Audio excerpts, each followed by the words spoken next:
Bom dia, sétimo ano, como estão todos? Nossa aula de hoje vai ser substituída pela aula de revisão, a nossa disciplina de artes. Então, vamos lá.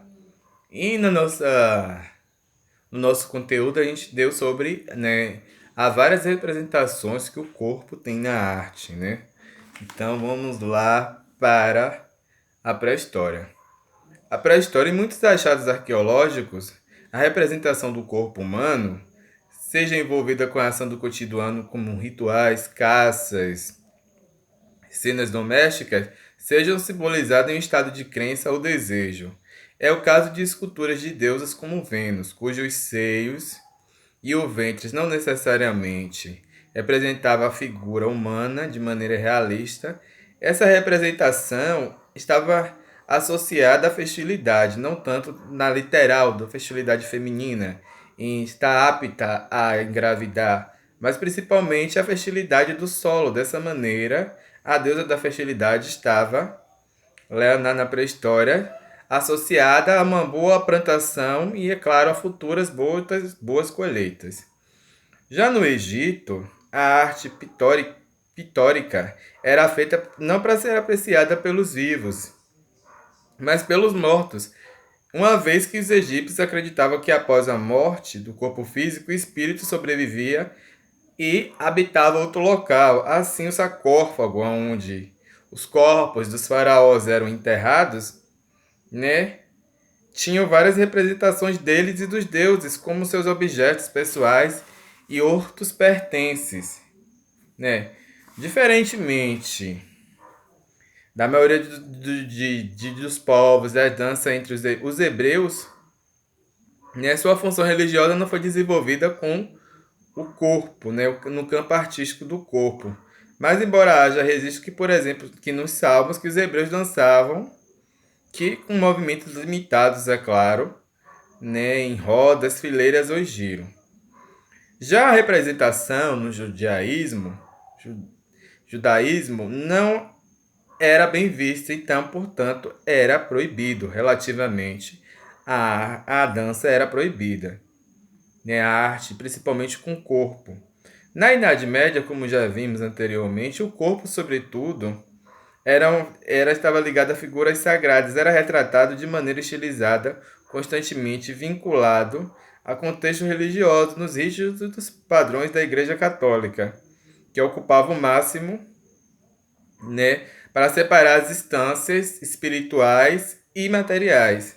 E não era permitido as figuras sagradas fossem representadas de maneira realista lá.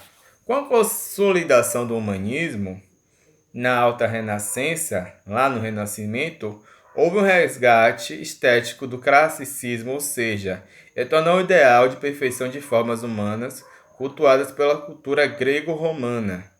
Né, assim, outros estudiosos científicos foram desenvolvidos e aprofundados na representação dos corpos humanos como se fosse mais naturalista possível, como pode se observar na obra de arte, né, do Leonardo da Vinci, O Homem Vitruviano.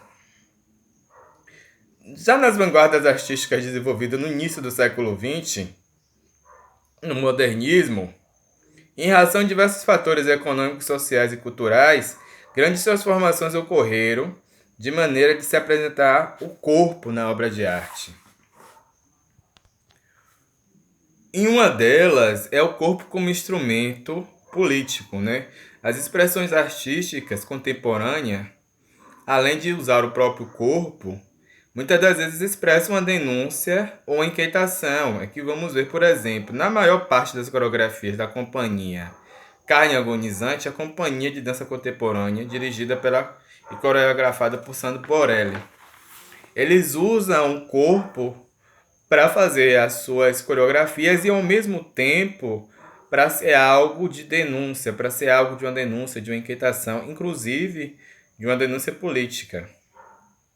Na contemporaneidade, é muito comum que algumas performances tragam um risco corporal, né, o risco eminente, que são desenvolvidos muitas das vezes em alguns grupos. Um desses grupos é o grupo catarinense Zena 11 que desenvolve uma técnica, embora seus integrantes tenham muita experiência em técnicas para minimizar o impacto de todo o corpo caindo paralelamente no chão, eles utilizam o recurso de queda livre do corpo até o chão, né, em suas performances. E uma das artistas mais performáticas e mais famosa por usar as performances e ter um risco corporal grande é a sérvia Marina Bakovic, que se destacou mundialmente por eventos de riscos, a qual colocou seu próprio corpo ao lado de Ulay, um parceiro dela, em apresentações. Uma das apresentações mais famosas desse casal foi onde ela segurava um eminente arco e ele com a flecha na mão voltada para o seu seio, né? Depois de horas ali daquela apresentação, provavelmente um passe falso traria um eminente acidente para Marina, né?